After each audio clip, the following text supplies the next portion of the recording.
Bonsoir. Ce soir, c'est Mamie qui raconte l'histoire de l'œuf mystérieux. Guillaume et ses parents se promènent en forêt quand leur chien Lutin ne veut plus avancer. Il gratte le sol comme un fou. Papa, maman, venez voir, s'écrie Guillaume très excité. Au fond du trou apparaît un œuf énorme. Il est dur comme un caillou.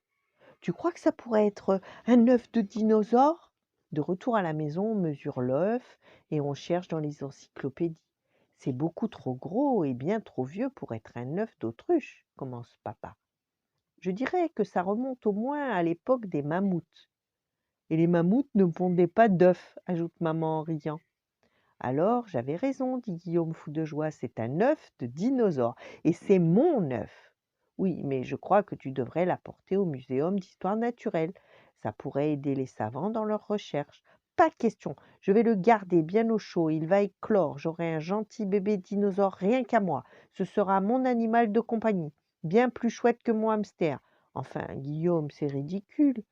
Un œuf vieux de plusieurs millions d'années ne peut pas éclore, dit maman. Si, si, vous verrez que j'ai raison, lance Guillaume en emportant son précieux œuf dans sa chambre. Il le cache dans un tiroir au milieu de ses pulls en laine. Bonne nuit, mon petit dinosaure, dit-il en éteignant la lumière. Le lendemain matin, Guillaume remarque immédiatement que le tiroir est ouvert. À l'intérieur, la coquille de l'œuf est cassée en 1000 morceaux. Le cœur de Guillaume bat très fort. Génial! Mais où est mon bébé dinosaure? Bizarre. Les vêtements sont éparpillés par terre, les caisses de jouets renversées, la cage du hamster est ouverte et vide. Oh non! Crie maman en arrivant dans la cuisine. La poubelle est déchiquetée, le sol jonché de détritus, la table est tombée, les boîtes de céréales déchirées, le lait renversé, et Lutin a disparu. Ce chien mérite une bonne punition, dit papa très en colère. Hélas, Guillaume sait bien que ce n'est pas un coup de lutin, mais il n'ose rien dire.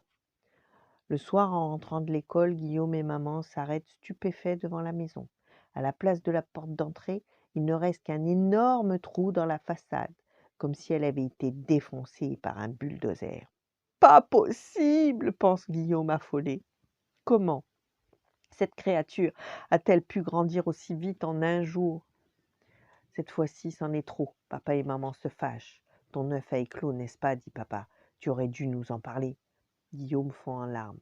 Il faut que nous allions demain à la police pour expliquer tout ça. Tu es d'accord? Guillaume fait oui de la tête et monte se coucher.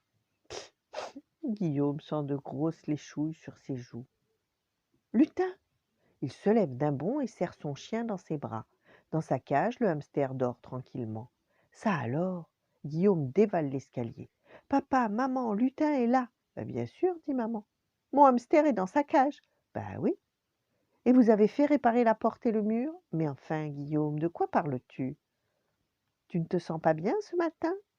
Alors Guillaume comprend. Oh, je crois que j'ai fait un horrible cauchemar. Il fonce dans sa chambre. L'œuf est bien là. Tiens, dit-il en le donnant à son papa, tu as raison. Il sera beaucoup mieux au muséum d'histoire naturelle. Voilà. Bonne nuit, faites de beaux rêves et à demain.